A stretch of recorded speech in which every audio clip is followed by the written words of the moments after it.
you are watching this right now and you have not seen China's episode, we would both highly encourage you stop this video right now. And we're going to put a little link like right here. We're just going to put that right there. And that right there is China's episode. It's on SoundCloud, it's on iTunes. This one is going to take you to the iTunes, but it's on our website. So right there. Pause this video right there. That's what it could look like if it was paused, but like pause it right there. Okay, are you done? No. Are you done? We're come back, pause it, listen to it, and then come back. Mahalo. That butterfly analogy, perfect, right? Everyone? See, if you know what that means, you've just watched it. We're serious. Okay, anyways, now that you've watched that, you have a greater understanding of what we're talking about the transformative qualities. So, we're on our way to the Mahalo place. Amelia, you're going to bleep this out. We're on our way to the... You want to go ahead and say it? I can actually say it? Yeah, go ahead and say it. Oh, we're going to go to the aquatonic flotation float spa for a sensory deprivation experience. We are on our way to the aquatonic flotation spa for the sensory deprivation experience. Awesome. Thank you so much. I wanna compliment you on your room. It's very relaxing. Thank you. Yeah, I walked in from the outside and I was kind of nervous, and I came in here and it's like, okay. Hopefully you enjoy it. Generally, do people enjoy it, or is it pretty mixed responses across the board? Most people enjoy it. The first float's always different for everybody. I will be honest, my first float was not very relaxing because I'm very claustrophobic. So I kept having anxiety attacks. Oh my goodness. Yeah. So we asked that you.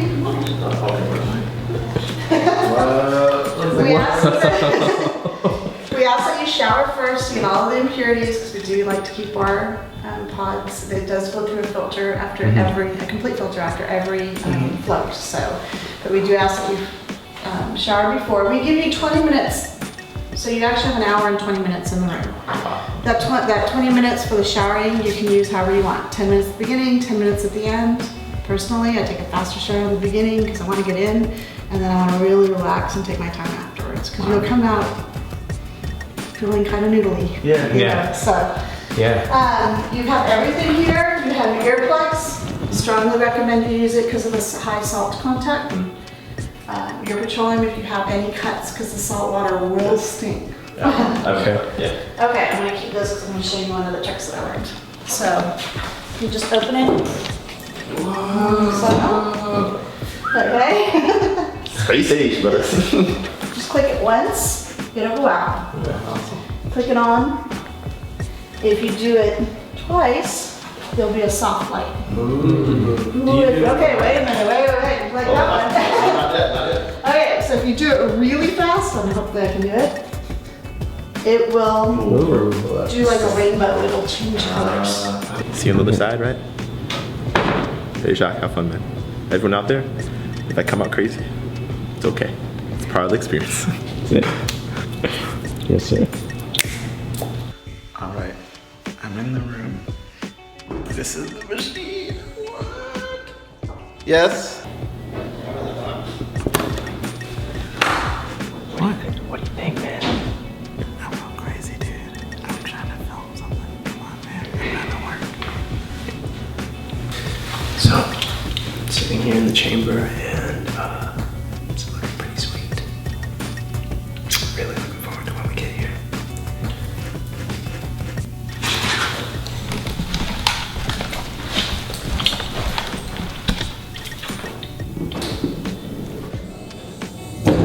Welcome to the future. Alright. So, I am going to get showered.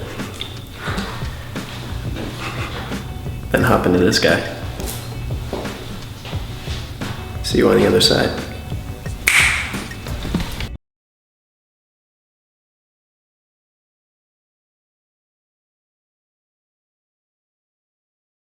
We just had our first experience with sensory deprivation chambers, and basically we were put into 3 different rooms.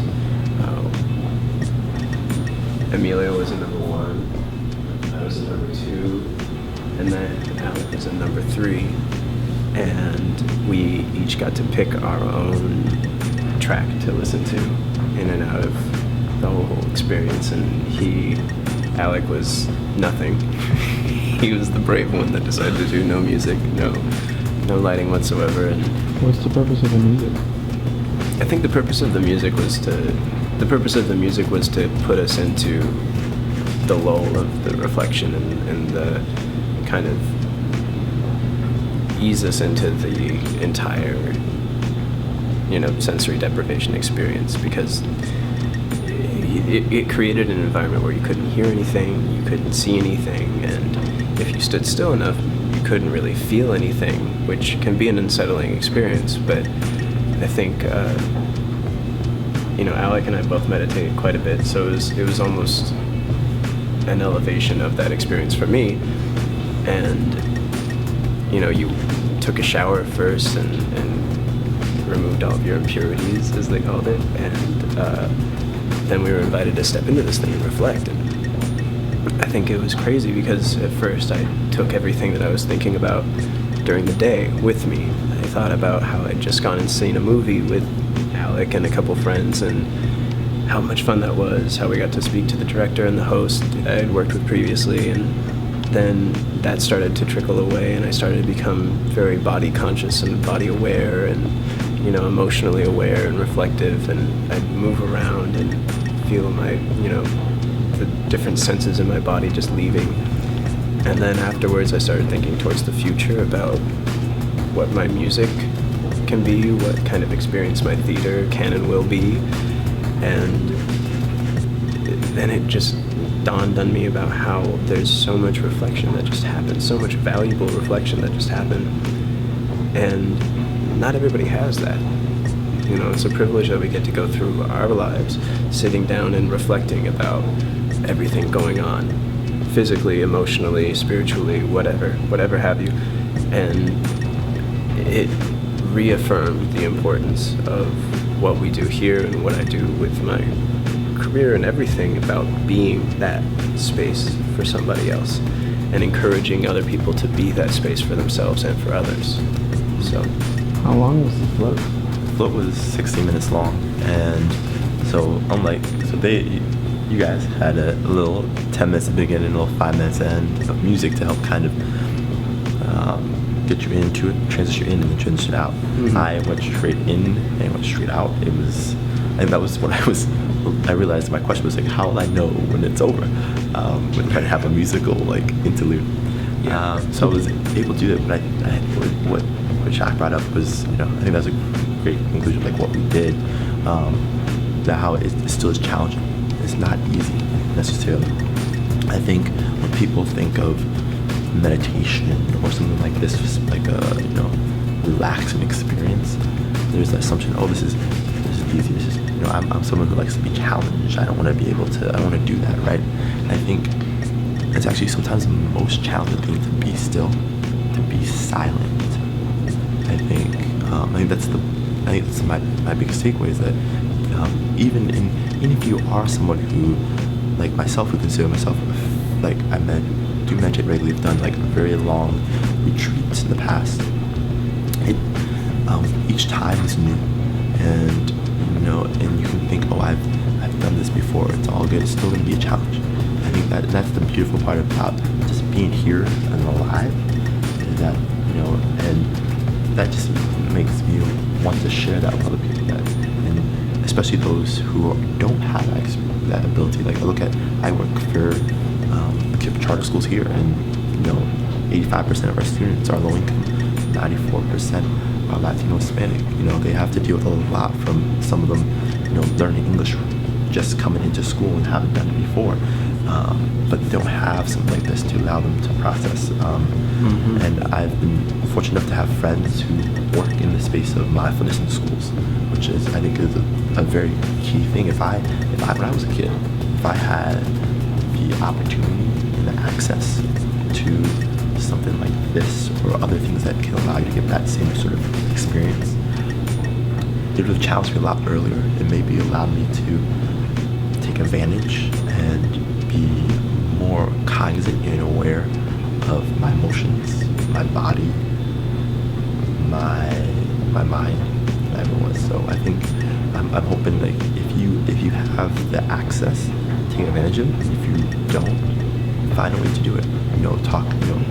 Come reach us out.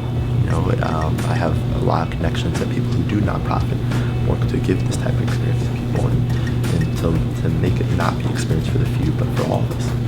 So, Did you guys plan on matching again? yes, we did. We are twins. We planned this. Always. We didn't plan this. I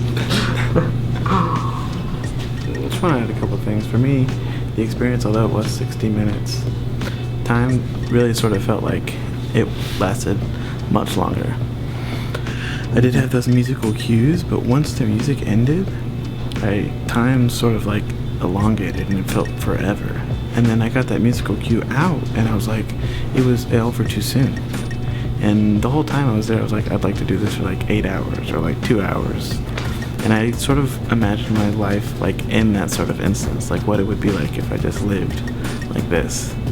And I also thought about like the Matrix, like being harnessed for like my brain power and like my body. I don't know. I had a variety of thoughts. Well, you had a chance to dream a little bit, it sounds like. Just let your imagination cut loose, too. Right. So before I go to sleep, I usually am like conscious for a large majority of it, like before I go to sleep.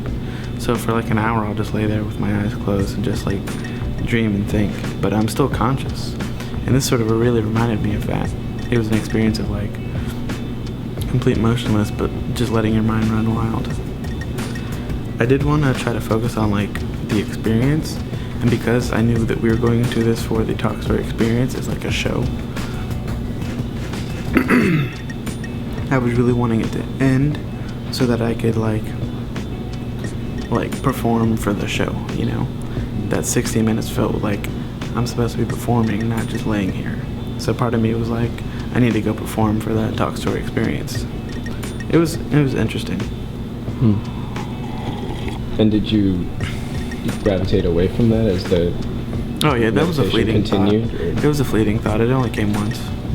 Mahalo. Days like these, man. Woogity woogity. Back to regular life after that experience. You know how like when you watch a really, really good movie and it's like a 2-hour long experience and it takes you to a whole new world and a whole new experience? Doing that was really sort of similar, but the movie was in my head. And it feels weird to go back to real life.